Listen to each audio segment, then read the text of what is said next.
Okay, so name a sensor that could be used to detect high levels of air pollution. So the new electric bus system will be reducing the pollution. Okay, so that is really simple. You can use any power of hydrogen sensor. Okay, that is what we call a pH sensor. You can use a carbon dioxide sensor. You can use any sort of generic gas sensor. So any one of them, because it's of 1 mark. Okay, we are done. Now question 11. Okay, so no, this is a continuation of question 10. Okay, so the sensors monitor the air pollution. The air pollution reaches a certain limit. A message is displayed in the street sign in the city to warn pedestrians and road users. Okay, so what they want is that when the air pollution is too much, it's prevalent. So what they want to do is they want to alert everyone in the city to maybe put on the mask or take any precautionary measures. So you have to describe the computer process involved in the system. Okay, so this is the most generic question regarding the continuous. Okay, so this is your continuous monitoring using the microprocessor and the sensor. So it's always of the same format. So what happens, first of all, you have a microprocessor. I'll write short for MP. Okay, so microprocessor has a preset threshold. Okay, so threshold is any value, any barrier, any range. So what you have, so your microprocessor, it already has a list of some values saved. So the one is the normal zone, the second one is the danger zone. Okay, so what happens is that the sensors can continuously, I write short, continuously or at fixed intervals, they can send data. Okay, send data to I'm sorry, what's happening? Okay, send data to the MP. So your gas sensors, they would be continuously or at fixed intervals, they'll be sending the data to microprocessor, which would be converted from analog to digital. Okay, but you can write it here. Okay, so it would need analog to digital conversion. It's up to you. Now what happens then? Okay, so we have a set of rules that decide the system's action that it has to take. So if the sensor value is greater than the MP threshold, so what happens then? You want to light up the street sign. Okay, so street sign has to be lit. Okay, again, please deal with my bad handwriting, so it's much better in real life, I promise. And so you show the street signs are shown as soon as the sensor value is as soon as it goes above the threshold. Otherwise, what you do is you do nothing. Okay, because you don't have any danger, so there's no need to panic.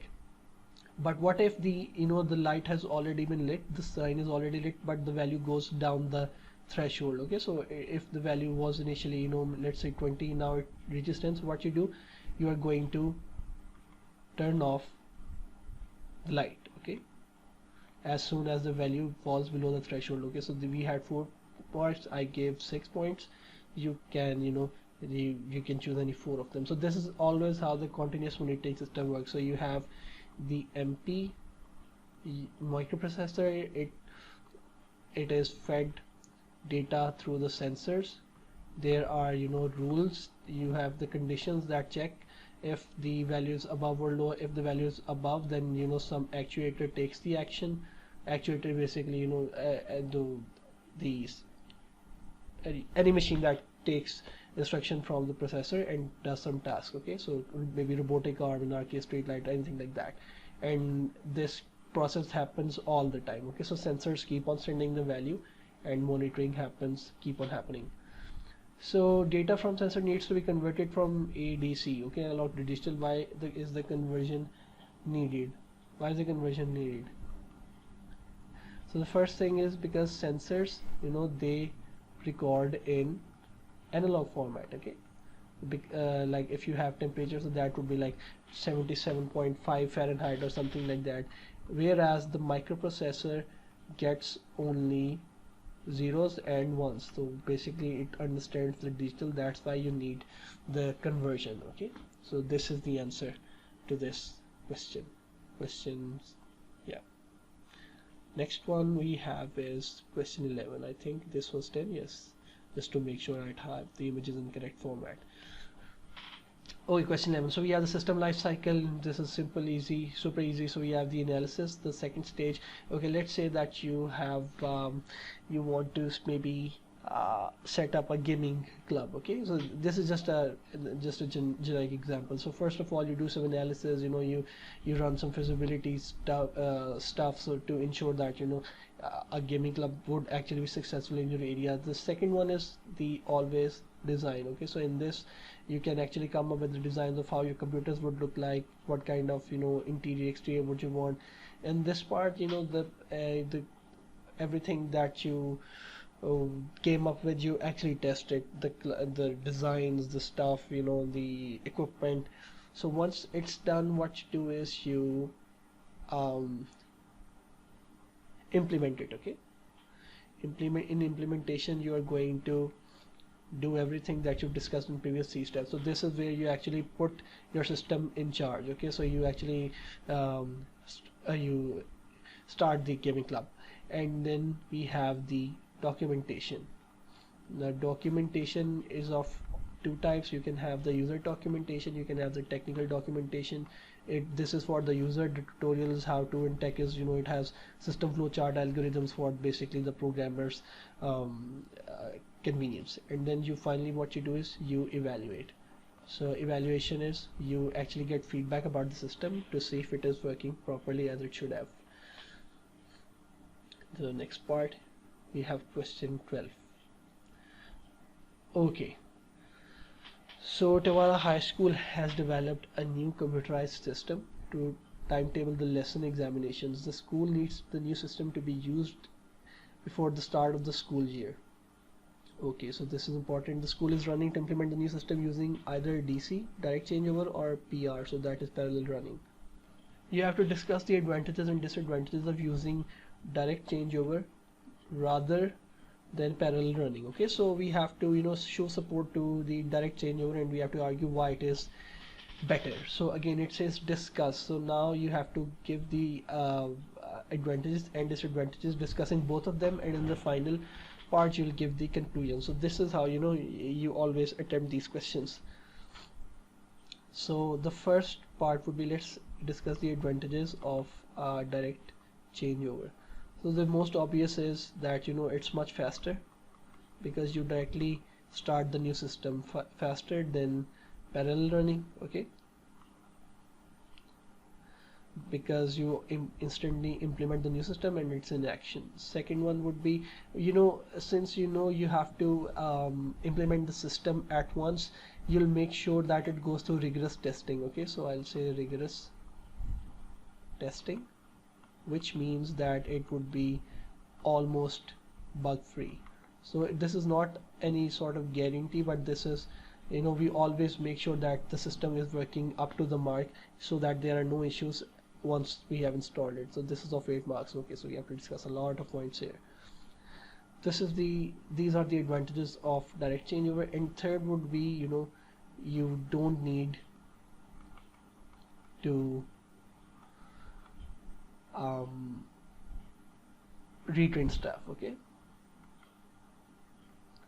sorry, no, we will need to retrain. We won't need to hire more.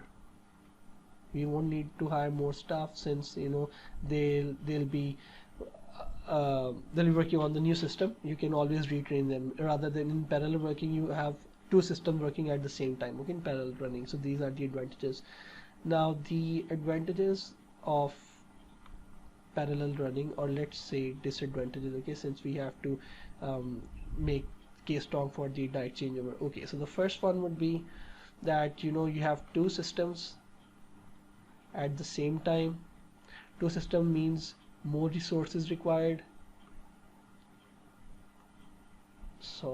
and more staff. Okay, and how are you gonna get more staff, even especially when it's vacation? No teacher would want to come into the school and work on the new system.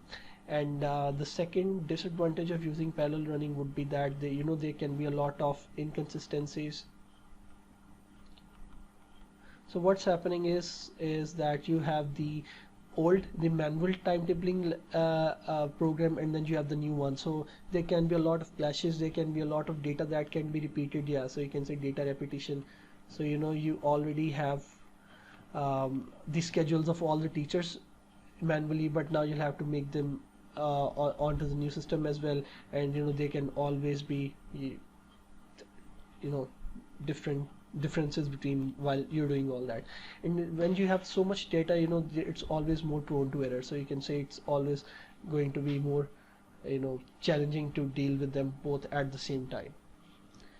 The third one could be that since you have two systems at the same time, you may not be able to begin them properly at the start of the year before the examination. Okay, at the start of the new year school. Yeah, so can always need more time needed than required. Maybe things can always go wrong. So these are the things that we can say.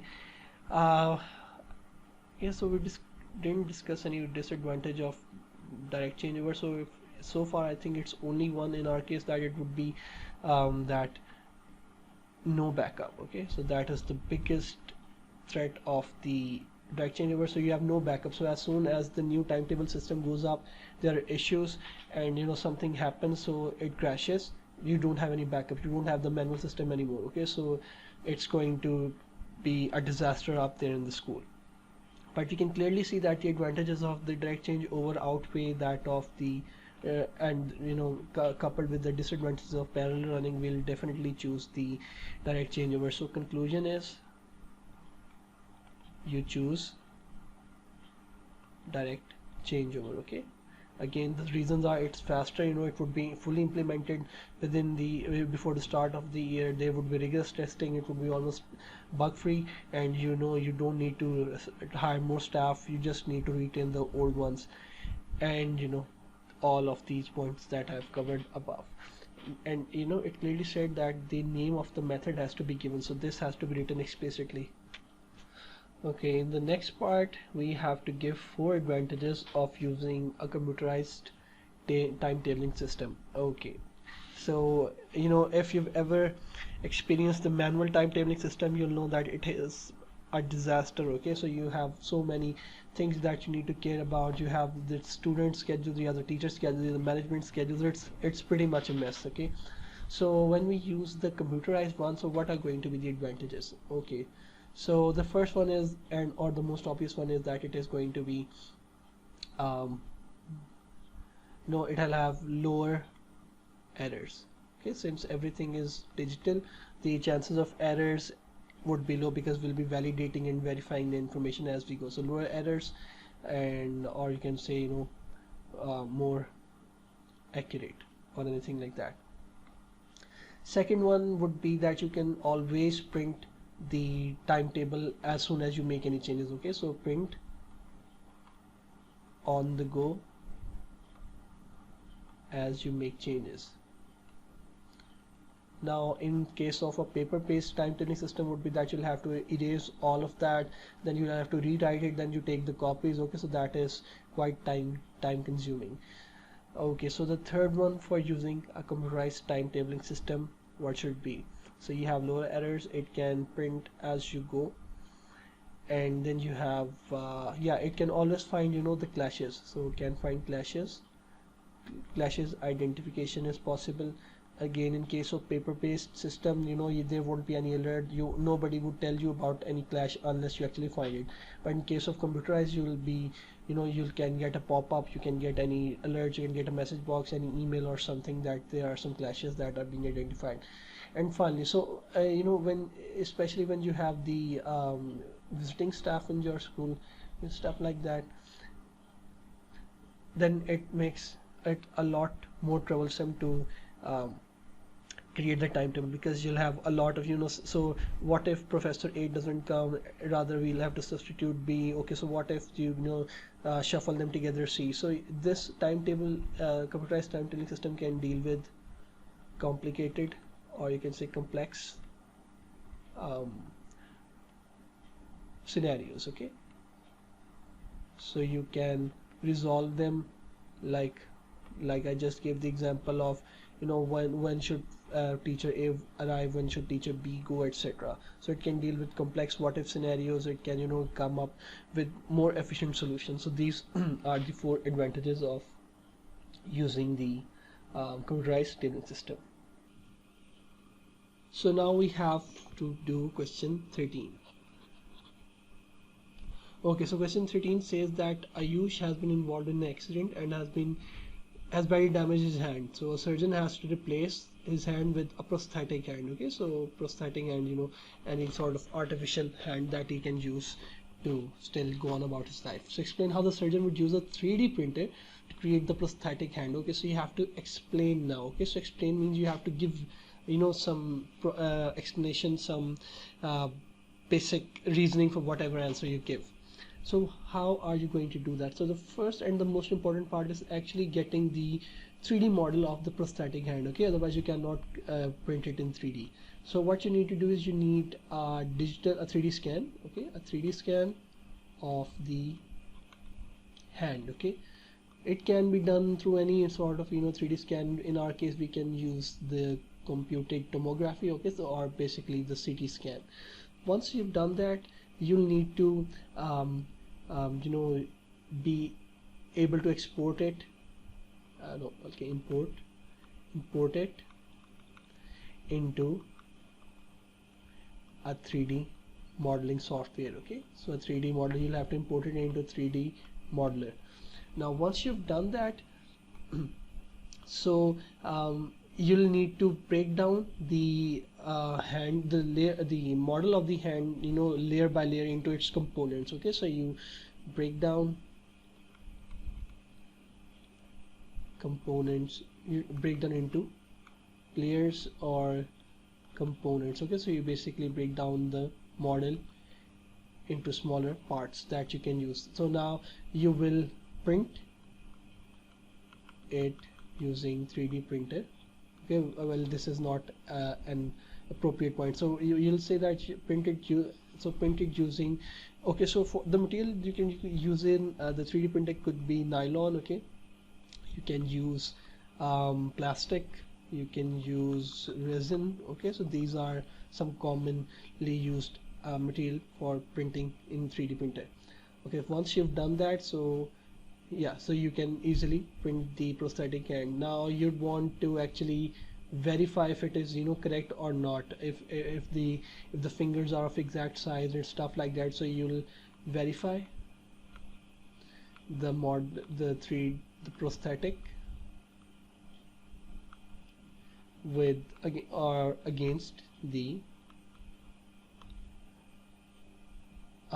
original one. Okay, so the model that we had, and we'll compare it with the prosthetic that our 3D printer has finally printed us.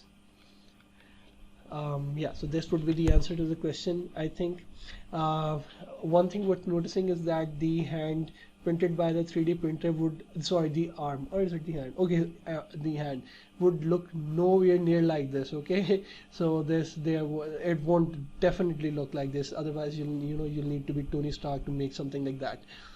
Anyways, so question 14. So the student has handed in her homework. One of the incorrect answers she gave was that the encryption could be used to stop an unauthorized person accessing the computer system. Okay, so you have to explain what is meant, okay, again, by encryption. Okay, before we answer this, why is this incorrect though? It actually doesn't stop the person from accessing the system. It just basically makes the whole message or whatever the contents are meaningless. So even though the person can access the computer system, he or she may not be able to retrieve the content that you have saved. Okay, so that is the correct version. So what is meant by encryption? Okay, so what you do is you scramble the original message, okay, or the data. So you scramble the original data or message. So what you do is, you can use some sort of algorithm. You can say using an algorithm Okay, so there are a lot of algorithms out there that you can use to encrypt the files, and what it does is that it makes the data meaningless. So since it would be meaningless, hacker can't read it. Okay, unless okay, we missed one point, how you actually encrypt. So for encryption, for example, you have a file like this, so you'll convert it into some sort of binary string, so 01100 maybe. So this is how encryption works. Okay, so if the hacker actually reads this, he won't be able to decode what's actually inside this folder. Okay, otherwise, except if he has the encryption or decryption key. Okay, so to encrypt you use encryption key. Okay, so you use encryption key to encrypt, and to decrypt you use the decryption key. You can use the same key in case of but there is another type of encryption in which you have to use public and private key pairs. Okay, but we'll say that you'll need to have the keys. Okay, so you use same key to decrypt.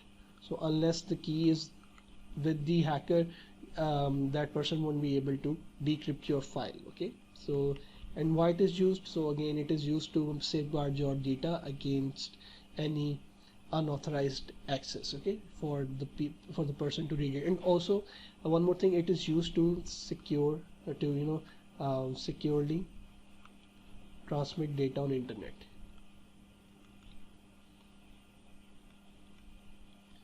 Okay, again, your data can always be intercepted while you're sending it online. So again, if you have encrypted it, nobody can read it unless that person can break down the key of your encryption. Identify a method which could help to prevent unauthorized access to the computer. Okay, this is simple. You use firewall. Okay, firewall is a really common example to prevent unauthorized access. Okay, so in question 15 we have been asked to describe using an example how the GIS can be used. So GIS is the Geographic Information System. Okay, and you have to give the an example and also tell how it can be used. Okay, so the first one, what basically GIS is, let me show you with an example. So GIS allows us to manipulate, write queries. Basically you can do a lot of stuff that is related to geography and the map. So you can clearly see here, so you have the street data, you can see we have a layer for that, then you overlay it with the buildings data, and you can see then we have vegetation and integrated data. So you can so it's pretty clear, it's divided into layers. You can write different queries, you can write reports or whatever you want using all this data. So what it actually does is it can allow us to create queries. Okay, so you can write queries to get to extract some data from the maps. Okay, to extract data, to extract map data or whatever that you want. The second way it can be used is it can help us to edit the map data. Okay, so once you have the data for example of any sort of vegetation or maybe a forest, then you can play around with the map. You can add labels, you can add markers, you can change, you can see different sort of stuff or whatever that suits your criteria. The third one would be that we can analyze and we can manipulate the information that we get from the GIS.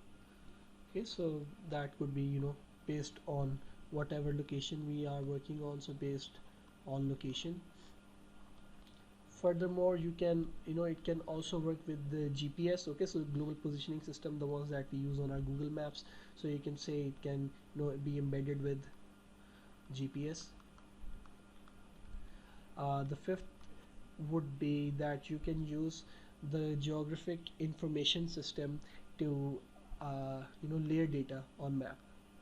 That is exactly what I showed you in this example, layer data on the maps. Okay, so you can see this. So we have different layers and all of them have different characteristics and different spatial information. So we've given 5 points.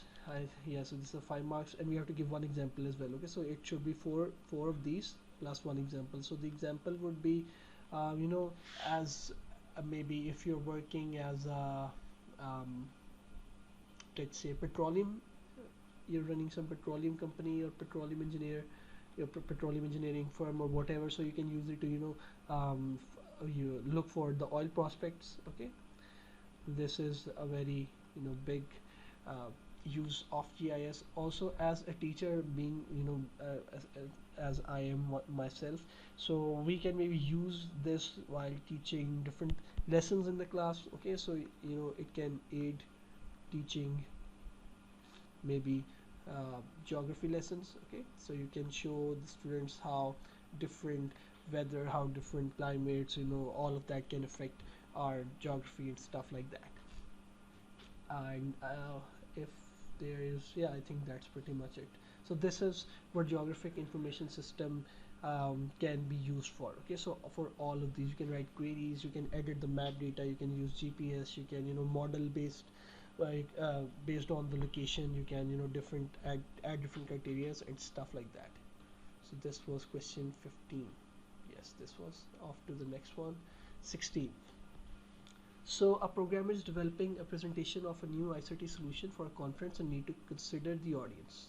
Okay, so he has no idea about the audience. Okay, so he has to consider it. Using examples, explain why presentations and ICT solutions have to take into account the type of audience. Okay, this is a really, you know, straightforward question. The first of all is age. Okay, so you need to know your audience. So for example, if let's say you are, you know, live streaming your game on Twitch, and for example it is a, you know, a channel dedicated for children, and you're, you know, playing something like some violent game, maybe like God of War or something. Okay, so you need to know your audience, otherwise they won't be um, pay they won't pay attention to your content. Okay, so age. So if the audience is young, so you'll need to make the presentation, you know, lively, humorous. You'll need visuals. Okay, to gain their attention, to retain their attention. If they are, you know, so this I was talking about the teenagers. If they are children, so you know, you'll need to incorporate some games in the presentation, maybe some videos. You can have music. Okay, and if it is for the elderly people, so you'll need to write a lot of, you know, text to explain things, so you'll need more text. You'll need, you know, again, you can add animations, you know, to get your point across the audience and stuff like that. Okay, so this is how it changes.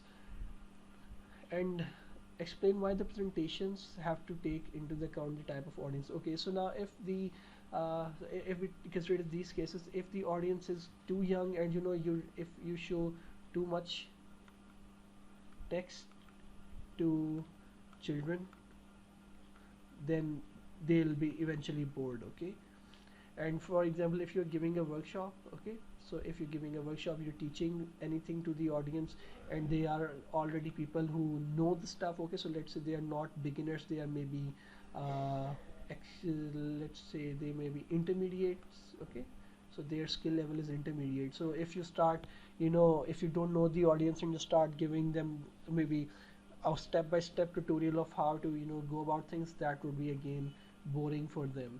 And same for the old people. Okay, so these are some ways that we really need to um, consider the audience while we make a presentation.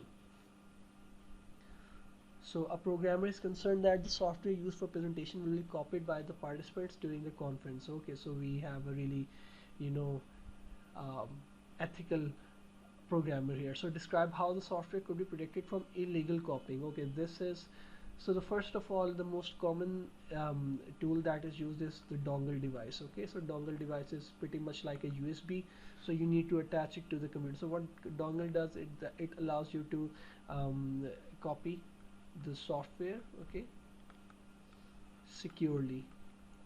And what it does, it basically holds some parts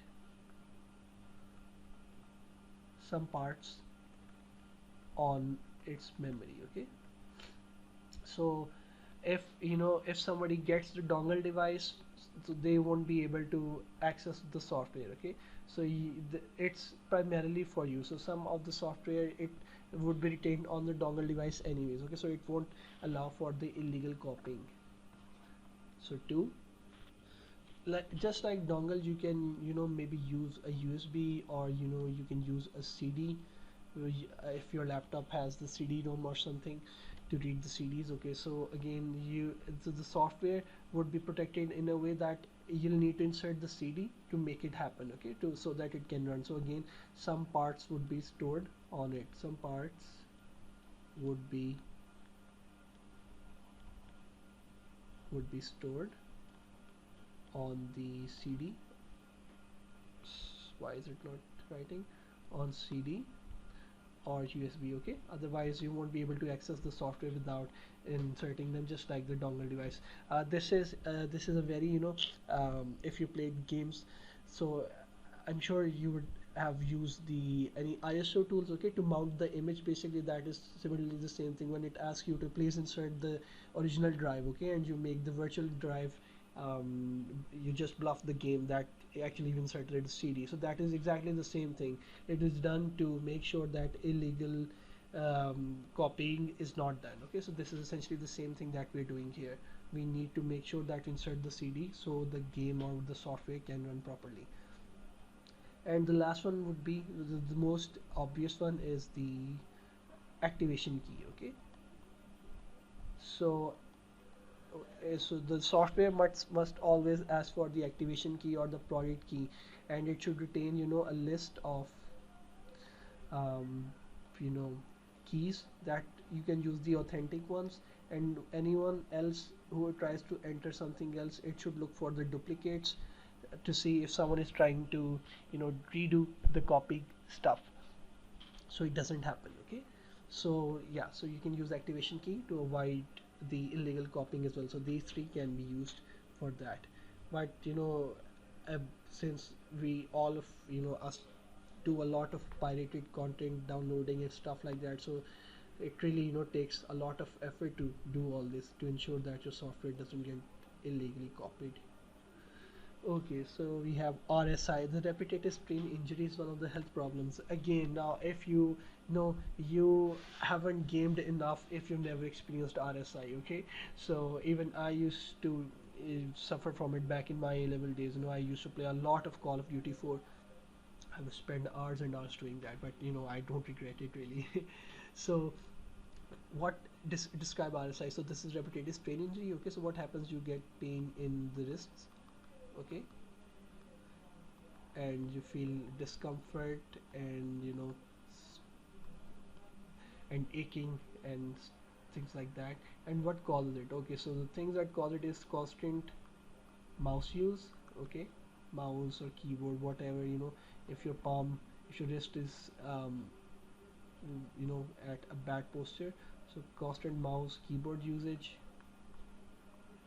clicking buttons and stuff. So the second would be bad positioning. Okay, so this is a very big factor. So if your positioning is bad, you have twisted your wrist while playing the game or stuff, so that would again affect your wrist very badly. Okay, so bad positioning is another reason. And extended duration of usage. So if you use it too much, you do not take breaks, you are not changing your position, this would also affect your wrist. Now, to prevent RSI, what should you do? So first of all, you need to take regular breaks, okay, to make sure that your fingers and your wrist is getting enough rest. Secondly, good posture. Okay, as the posture is important for sitting, it is essentially important for your wrist as well. Good posture of the wrist, okay, and of your hand as well, wrist or hand. And then you must always use mouse rest. Okay, so you should put some sort of, you should buy a good mouse pad that has a the hand rest. Okay, so this is not mouse rest, this is your hand rest, okay, on mouse. So these three things you can use to prevent RSI. And off to question 18. I think this is okay, so this is the last question we have. So Smartphones are being increasingly used by the tourists when traveling overseas. Discuss using examples the benefits and drawbacks of using the smartphones or the use of smartphones by the tourists. Okay, so let's discuss the advantages first. So what are the advantages of using smartphones by the tourist? Okay, so they can text, so they can text friends, family overseas. Okay, through internet. They can take advantage of using camera. Okay, so camera phone, smartphone are have amazing cameras now, so they can use to take pictures and stuff like that. The third one would be, so what is the total mark of this question? Okay, so 8 marks, so we need to give 4 benefits and 4 drawbacks. Let's, yeah, so the next one, it can be used, can use GPS. Okay, or you can use the Gmaps, the Google Maps to navigate. Okay, it's always advised not to use any specific software names in the exam, so you just say you can use online maps or satellite navigation to navigate across the tourist resorts. Okay, also, since I mentioned text, we can also make free calls. Okay, free calls through internet, so they won't be needing any landline or any other paid international um, phone calls, whatever. Then you have translation. Yeah, translation is a really important factor. So translation can be done by phone apps. Okay, by apps.